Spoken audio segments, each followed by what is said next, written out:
Hey guys, Stock Gurus here. I'm Corey. That's Ray. Today we're going to be talking about Chelsea. Specifically two things. Is this going to be Chelsea's toughest year since the Abramovich era?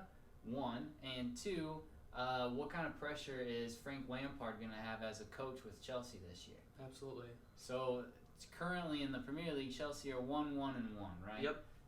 So a lot of other coaches in the past at Chelsea would have already had that pressure, Mm-hmm. and I'm sure Frank Lampard's feeling it already. Yep. But my question is he gonna face the same amount of pressure that other coaches have faced in the past? My thought is that yes, he will have a lot of pressure this year to do good. I mean, he's a new coach, young coach, and Chelsea. He doesn't have the team that he wants due to the fact that there was a transfer ban with Chelsea, and like you said, the record right now is 1-1-1. They did horrible against Manchester United. They lost 4-0. Tied Leicester City 1-1.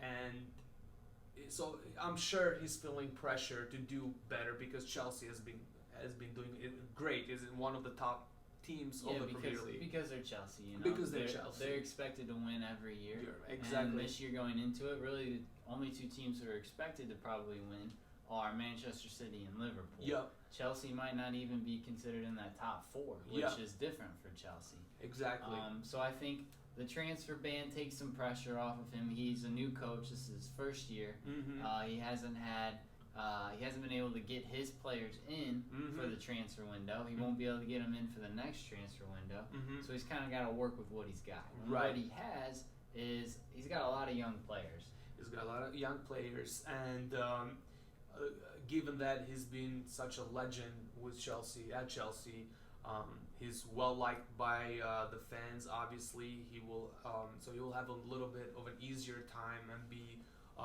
forgiven a little more than say a different coach would have otherwise. So I think that takes a little bit of pressure off of him. And the fact that you mentioned he doesn't have the team that he wants, that also will probably take some pressure off of him.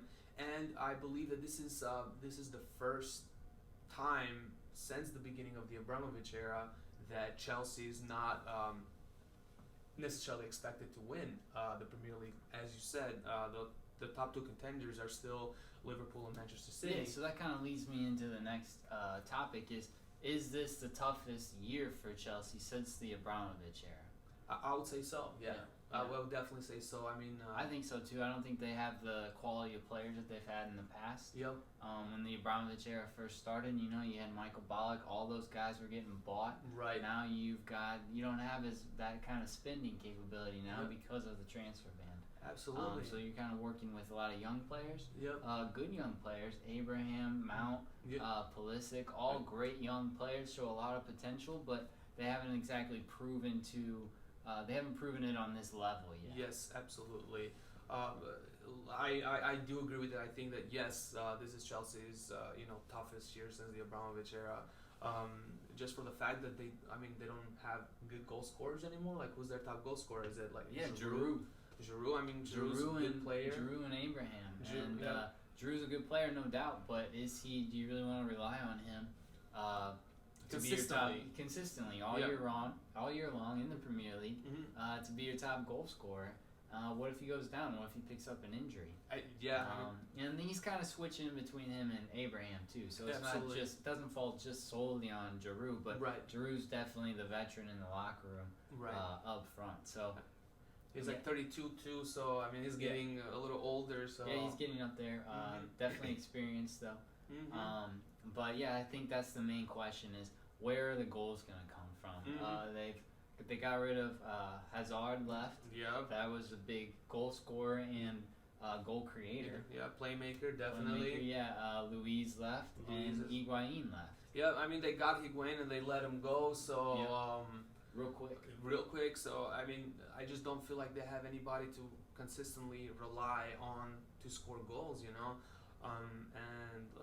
Hazard leaving, I feel like that was a huge deal for Chelsea. I mean, over the past 4 years, he's been relied on to kind of be the driving engine. Yep. And they do have veteran players in the midfield, Conti and Pedro, who kind of the engine of that team. Conti especially. True. Great player, great ball winner, and somebody who, if you want to move forward, he's got to stay healthy. Willian is another guy. If he can stay healthy, he can provide a lot of service, and he's a dangerous player. So Chelsea definitely got good players. I don't see them making a push this year.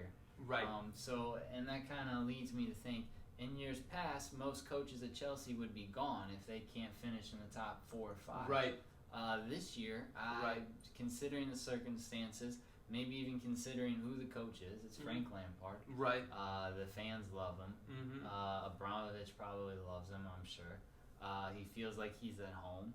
And considering the circumstances, like I said, I think Frank Lampard will probably get a little bit, as long as he doesn't go towards the bottom of relegation, I think, he almost has a free pass for the first year. Right. So, I mean, I agree with 100% with everything you just said, and given that, I believe that Chelsea will still probably end up, top 5, top 6 at least. I expect top 5, top 6. Yeah. If some of those younger guys can really shine, maybe, and depending on how some of the other top teams do, maybe they can make that push. But I think it's realistic of us to expect top 6. Yep. 5, 6, 7. Yeah. Finish for Chelsea this year. Yep, absolutely.